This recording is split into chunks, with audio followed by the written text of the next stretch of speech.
Assalamualaikum warahmatullahi wabarakatuh. Perkenalkan, kami dari kelompok 13 yang beranggotakan saya sendiri atas nama Abdul Aziz, Arda Ramadhani, Asmira Susan, Andi Alham, dan Ahmad Jumardi. Pada video kali ini, kami akan memaparkan materi tentang metabolisme lipid. 1.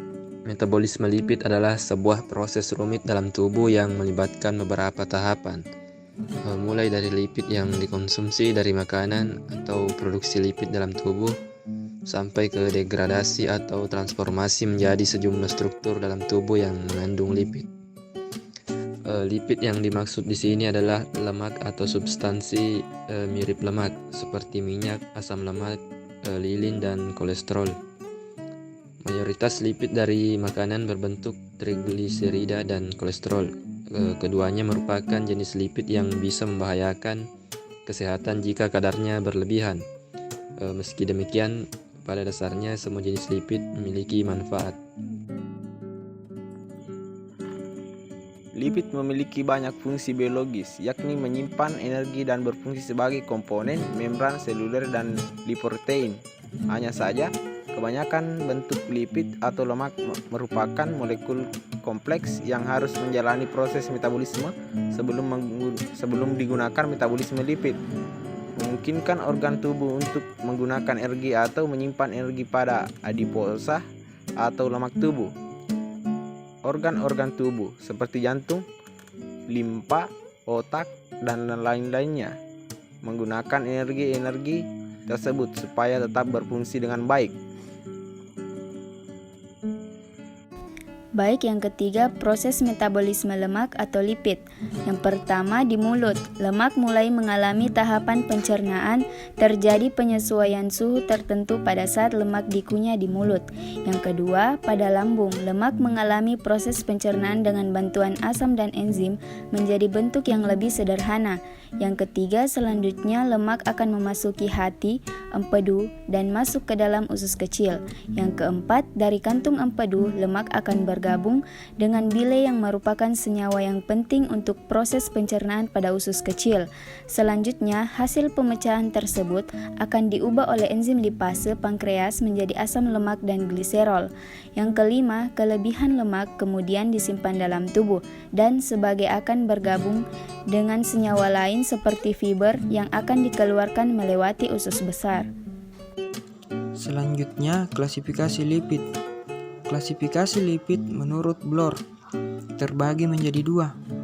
Yang pertama yaitu lipid sederhana yang terdiri atas lipid netral berfungsi sebagai simpanan energi. Lilin sering digunakan sebagai lapisan pelindung untuk kulit dan rambut.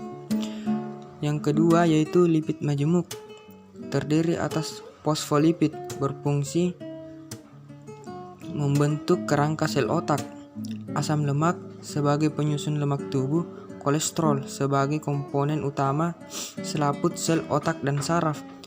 Klasifikasi lipid berdasarkan asalnya, yaitu lemak nabati berfungsi menurunkan kadar kolesterol, dan lemak hewani berfungsi memperlancar proses pencernaan.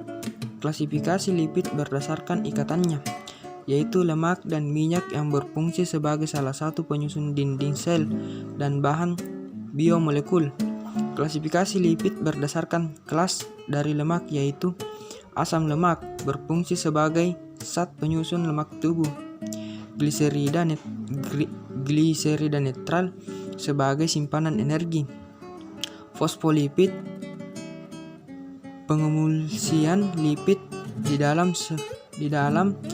saluran pencernaan, sfigonolipid sebagai penyusun selubung mielin serabut saraf, steroid berfungsi sebagai hormon. Penyakit yang bisa mengganggu proses metabolisme lipid. Tidak selamanya proses metabolisme lipid dapat berjalan normal. Ada sejumlah kondisi yang dapat menyebabkan gangguan dalam proses ini, tapi umumnya adalah penyakit-penyakit genetik. Berikut adalah 3 penyakit yang bisa mengganggu proses metabolisme lipid. 1. Penyakit Gaucher. Penyakit Gaucher adalah penyakit bawaan atau genetik yang berbilang langka dan menyebabkan gangguan metabolisme lipid. Kedua, penyakit Tay Sachs. Penyakit Tay Sachs adalah gangguan metabolisme lipid yang merupakan penyakit keturunan langka. Kondisi ini menyebabkan banyak zat berlemak menumpuk di dalam otak.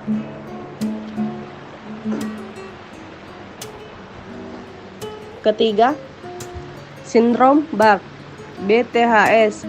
BTHS adalah kelainan genetik langka pada metabolisme lipid yang pada utamanya menyerang pria. Kondisi ini disebabkan oleh mutasi gen tafazin TAZ yang mempengaruhi produksi kardiolipin. Mungkin cuma cukup sekian paparan materi tentang metabolisme lipid dari kelompok kami. Kurang lebihnya mohon dimaafkan. Assalamualaikum warahmatullahi wabarakatuh.